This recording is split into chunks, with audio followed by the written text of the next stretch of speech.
Hả?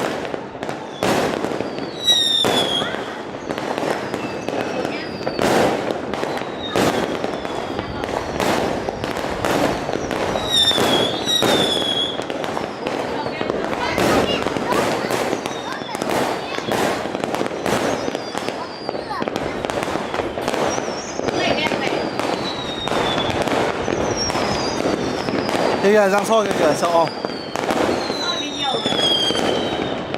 Soi ở Giang soi kìa.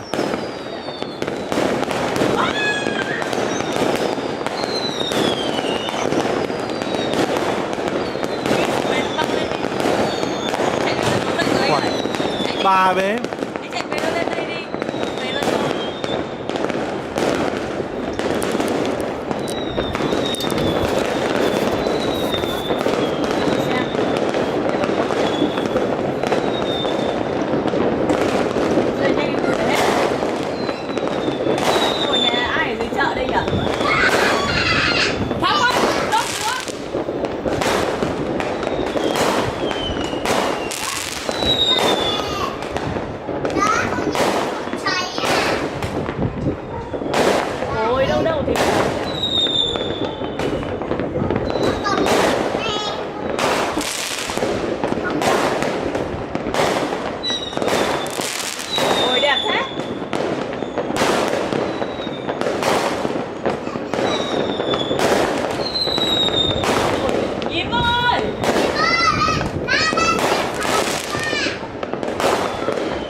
Thôi không được.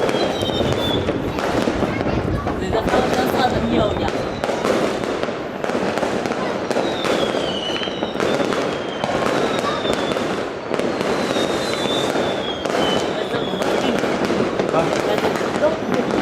Lột rèn.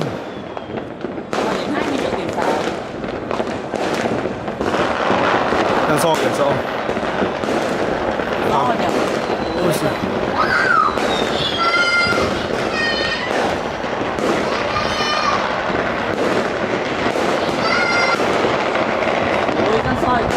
À kia chợ không phải ấy. Kia, nhà thờ kia. Mình nhìn check rồi, không phải đấy là ấy của Văn Đình nhầm. Pháo Văn Đình đấy. Văn soi đấy này, Văn soi đấy.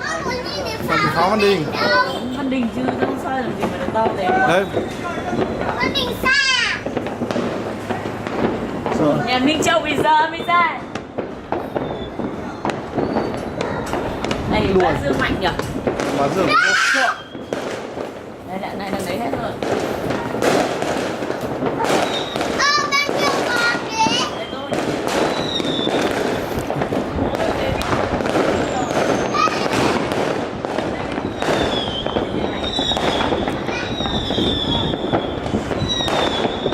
Cứ đốt hết thì cuối ta chốt được quả. Vỡ làng rồi. Anh đừng một đốt dữ dằn.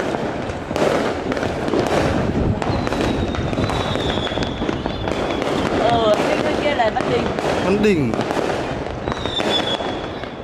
Giang son cũng khỏe.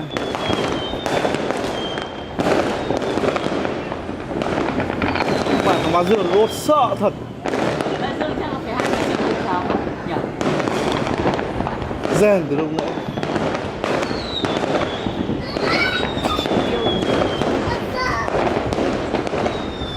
Đội thì vẫn hạ không có mấy. Dương Đội 3 này mới.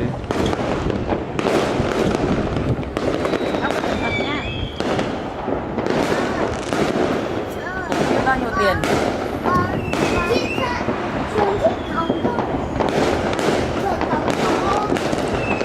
Hết rồi.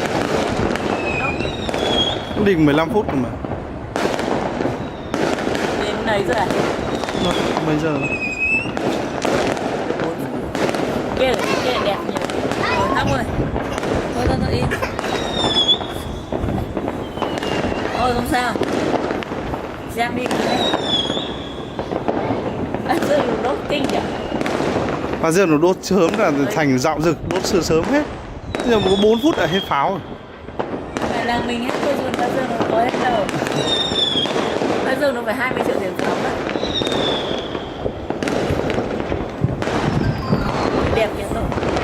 Hết, vào giường đã hết. Đây đây, ôi nhìn này. Kìa.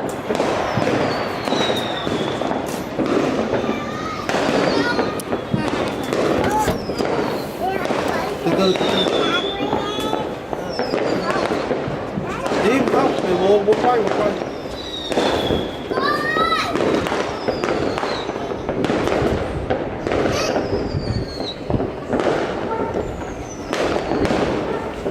Thúy ơi, có nhìn được thấy dưới Văn Đình không?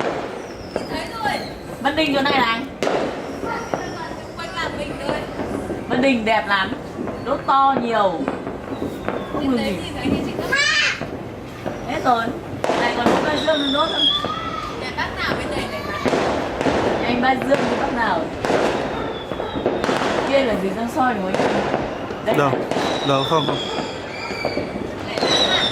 Cây rang son nó vẫn đang đốt được. Ở ngoài kia rất nhiều. Hết rồi. Cái nhà này đang đốt mà.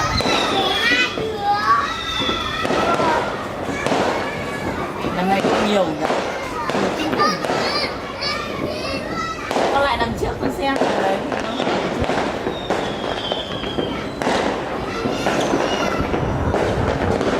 Đây chị Thúy ơi, đằng kia nó đốt nhiều nhỉ. Đằng bên sông nó đốt nhiều nhỉ. Xong chứ.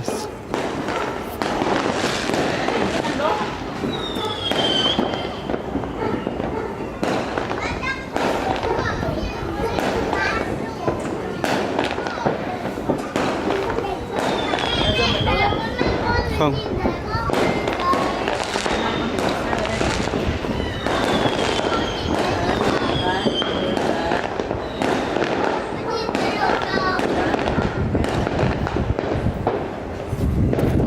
Hết.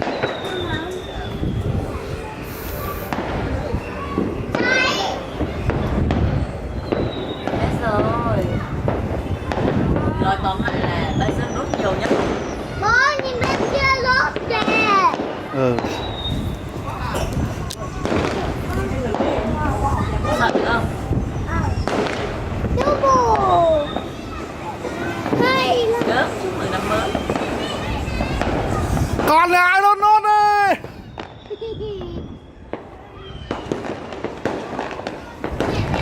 Cái góc kia là nhà ai mà nó đốt kinh thế.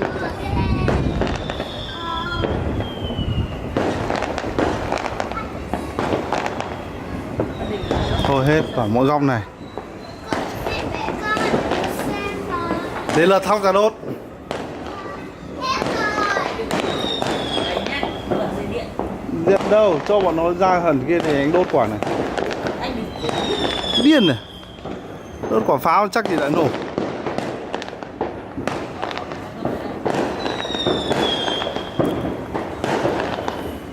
tháo cái này lửa bên sân đi.